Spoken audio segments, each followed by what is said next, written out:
મારું નામ મહિમા છે. પતિના મૃત્યુ પછી હું એકલા ઘરે રહેતી હતી. હું 33 વર્ષની ઉંમરમાં જ વિધવા થઈ ગઈ હતી. એક દિવસ સવારે હું રસોડામાં ચા બનાવતી હતી મેં ચા સાથે ગરમ ગરમ પકોડા પણ તળી દીધા. પછી તૌલિયા અને નહાવા માટેના અંદરના કપડાં બાથરૂમમાં રાખી દીધા. ચા બનાવ્યા પછી મેં બારી બંધ કરી દીધી અને ટીવીનો અવાજ વધારી દીધો. હું નાચવા લાગી અને મજામાં જાત પર લગેલા મોટા અરીસામાં જોવા લાગી. મેં કાળા રંગની એક નાઇટી પહેરી હતી, જેમાં હું ખૂબ જ સુંદર લાગતી હતી. હું મજામાં નાચતી હતી કે ત્યારે જ દરવાજાની ઘંટી વાગી. મેં ટીવીનો અવાજ ઓછો કર્યો અને એક દુપટ્ટો માથા પર રાખી લીધો. મેં દરવાજો ખોલ્યો તો બહાર કુરિયરવાળો ઊભો હતો. તે 22 વર્ષનો એક બહાર કુરિયરવાળો ઊભો હતો, જેનું શરીર ખૂબ જ સુડોળ હતું. તેણે પહેલાં તો મને ઘણી વાર સુધી જોતો રહ્યો અને પછી બોલ્યો કે મેડમ મહિમા નામે તમારું પાર્સલ આવ્યું છે. મને તરત જ યાદ આવ્યું કે મેં એક ઓનલાઈન શોપિંગ સાઇટ પરથી મારા માટે એક સૂટ બુક કર્યો હતો. મેં બોલ્યું કે હા, મારું જ નામ છે મહિમા. છોકરાએ મારું કુરિયર મને આપ્યું અને સહી કરવા માટે પેન આપ્યું. પેન આપતી વખતે તેના હાથ મારી આંગળીઓને સ્પર્શી ગયા હતા. મેં એક નજર તેની તરફ જોઈ અને દસ્તખત કરી દીધા. મેં તેને 1500 રૂપિયા આપ્યા તો છોકરાએ 200 રૂપિયા પાછા કર્યા અને બોલ્યો કે 200નો ડિસ્કાઉન્ટ ચાલુ છે. મેં તે છોકરાને ખૂબ જ ધ્યાનથી જોયો, જેણે આજના બેઈમાનીના જમાનામાં પણ ઈમાનદારીથી સાચું કહ્યું અને 200 રૂપિયા પાછા કર્યા. થોડી વાર પછી તે છોકરો બોલ્યો કે મેડમ થોડું પાણી મળશે. મેં પૂરો દરવાજો ખોલ્યો અને બોલ્યું તું તો ખૂબ ભીંજાઈ ગયો છે. બનતાય અંદર આવી ગયો. મેં મારું સૂટ અલમારીમાં રાખ્યું અને રસોડામાં પાણી લેવા ચાલી ગઈ. હવે મેં મારી છાતી પરથી દુપટ્ટો અલગ કરી દીધો હતો.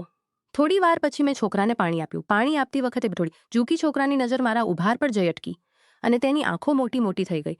પાણી પીતા પીતા તે છોકરો નજર ચાવીને મારા ઉભારોને જોઈ રહ્યો હતો કે અચાનક તેણે છીંક મારી. મેં બોલ્યું કે તને તો શરદી લાગી ગઈ છે. હજુ વરસાદ પણ તેજ છે. જો તું ચાહે તો થોડીવાર અહીં રોકાઈ શકે છે. તારા કપડાં પણ ખૂબ ભીંજાયા છે. ચાહે તો બાથરૂમમાં જઈને ફ્રેશ થઈ શકે છે. તે છોકરો બાથરૂમમાં ચાલી ગયો. ત્યાં મારું નહાવાનું તૌલિયા અને અંદરના કપડાં પહેલેથી જ રાખેલા હતા. છોકરાએ પોતાની કમીજ ઉતારીને તે તૌલિયાને પહેલા ચુંબન કર્યું. તેણે મારા અંદરના કપડાંને પોતાના હાથમાં લીધા જ હતા કે ત્યારે જ બાથરૂમના દરવાજા પર દસ્તક થઈ.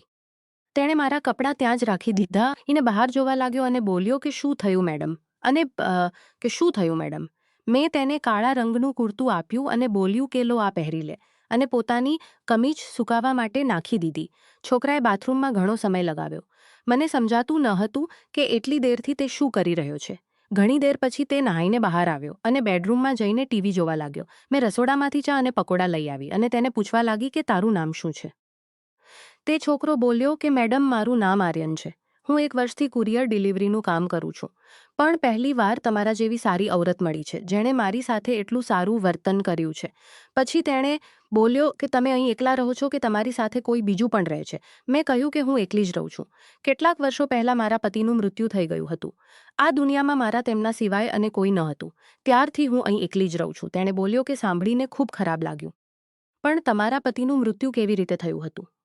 મેં કહ્યું કે એક કાર અકસ્માતમાં તેમણે પોતાનો જીવ ગુમાવી દીધો અને આટલું કહેતા કહેતા હું રડવા લાગી.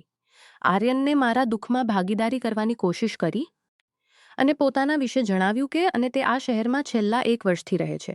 તે અહીં એક સારી નોકરીની શોધમાં આવ્યો હતો, પણ જ્યારે તેને કોઈ નોકરી ન મળી તો તેણે એક કુરિયર કંપનીમાં નોકરી શરૂ કરી દીધી. તે ખૂબ જ માસુમિયતથી મને પોતાના જીવન વિશે જણાવી રહ્યો હતો અને મને પણ મારા દુઃખ વહેંચવાનો મોકો મળ્યો હતો. આજે એટલા દિવસો પછી મને કોઈ સાથે વાત કરીને ખૂબ સારું લાગી રહ્યું હતું. આર્યન એક ખૂબ જ સુલઝેલો ઇન્સાન હતો. અમે બંને વાતો કરતાં કરતાં ક્યારે 1 કલાક થઈ ગયો તેની અમને ખબર જ ન પડી. મેં મારું લગ્નનું એલ્બમ ઉઠાવી લાવ્યું અને આર્યનને મારા લગ્નની તચું કહુંગી. આર્યન બોલ્યો કે સાચું કહું તો ત્યારે તમે કોઈ સુંદર અપ્સરા કરતાં ઓછી ન હતી. મેં મુસ્કુરાતા કહ્યું કે અને હવે હું અપ્સરા નથી લાગતી. બસ આટલું બોલીને હું મુસ્કુરાતા ખાલી પ્લેટ અને કપ લઈને રસોડામાં ચાલી ગઈ. મેં આર્યનને કહ્યું કે તું અહીં જ બેસ ત્યાં સુધી હું નહાઈને આવું છું. હું નહાવાની તૈયારી કરી રહી હતી અને હું આ પણ નોંધી રહી હતી કે આર્યન ફક્ત અને ફક્ત મારી સુંદરતા જ નિહાળી રહ્યો હતો. હું નહાવા માટે જઈ રહી હતી કે ત્યારે પાછી બેડરૂમમાં આવી ગઈ. મને જોઈને આર્યન હેરાન રહી ગયો. મેં પૂછ્યું કે તો બતાવ કેવી લાગી મારી લગ્નની એ એલ્બમ. આર્યન બોલ્યો કે ખૂબ સુંદર. તે મારા ગળાની નીચે જોઈ રહ્યો હતો અને ખૂબ જ મધુરી આવાજમાં બોલ્યો કે વાસ્તવમાં તમે હજુ પણ કંઈ ઓછીડી નથી. તમે જો ચાહો તો કોઈનું પણ મન મોહી શકો છો. આ સાંભળીને હું એક ખાસ અદામાં મુસ્કુરાઈ દીધી. હું નહાવા ચાલી ગઈ.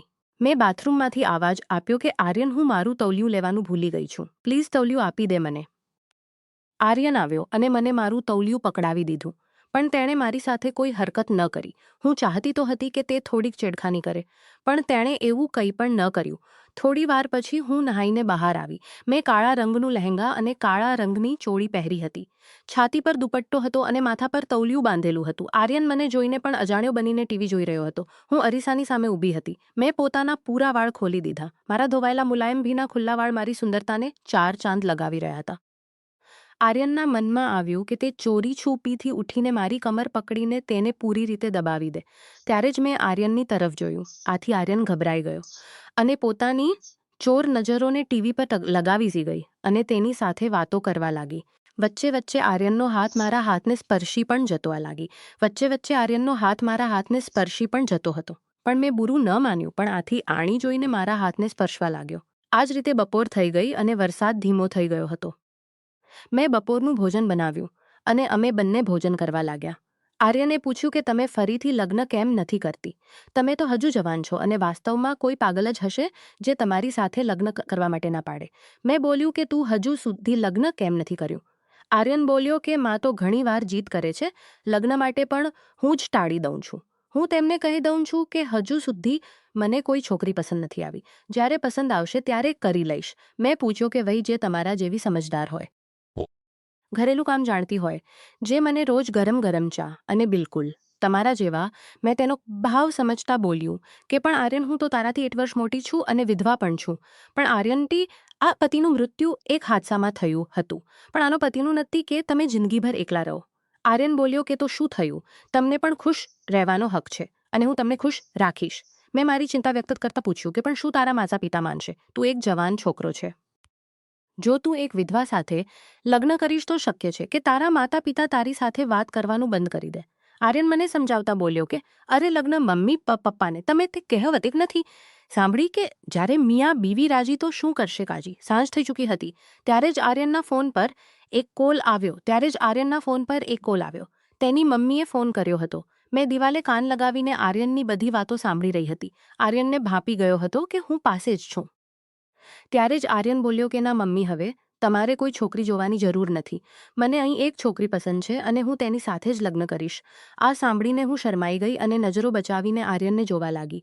આ પછી આર્યને ફોન કાપી દીધો અને હું પાછળથી આવીને તેને લપેટી ગઈ. આર્યને મને પોતાની બાહોમાં ભરી લીધી અને ત્યારે જ વરસાદ ફરીથી શરૂ થઈ ગયો. મેં આર્યનને રોક્યો. મેં બોલ્યું કે જો બુરું ન માનો તો આજે અહીં જ રોકાઈ જા. આર્યનનું પણ મન કરી રહ્યું હતું મારી સાથે પૂરી રાત રોકાવાનું. મેં કે હું રસોડામાં સૂઈ જઈશ, તું અહીં બેડરૂમમાં સૂઈ જા. તેણે બોલ્યો કે અરે, આરું કેવી રીતે? આ ઘર તમારું છે, તમે બેડરૂમમાં સૂઈ જાઓ. હું કિચનમાં સૂઈશ અને વાસ્તવમાં મને વધુ આરામની આદત નથી. મેં કહ્યું કે હા, હજુ આ ઘર તારું થઈ જશે. આ સાંભળીને આર્યને મને ગળે લગાવી લીધી, પણ જોરદાર તારું જડી હતી અને મારા ગાલ પર એક જોરદાર ચુંબન જડી દીધું. તેણે મારા શરીર પરથી દુપટ્ટો અલગ કરી દીધો. હું પણ આર્યન સાથે પૂરી રીતે લપેટાઈ ગઈ. તેણે મને ચુંબન કરવા લાગ્યો અને પછી અમે એકબીજામાં સમાઈ ગયા. મેં મારું બધું આર્યનને સમર્પિત કરી દીધું હતું, કારણ કે અમે બંને એકબીજા સાથે પૂરું જીવન નિભાવનારા હતા.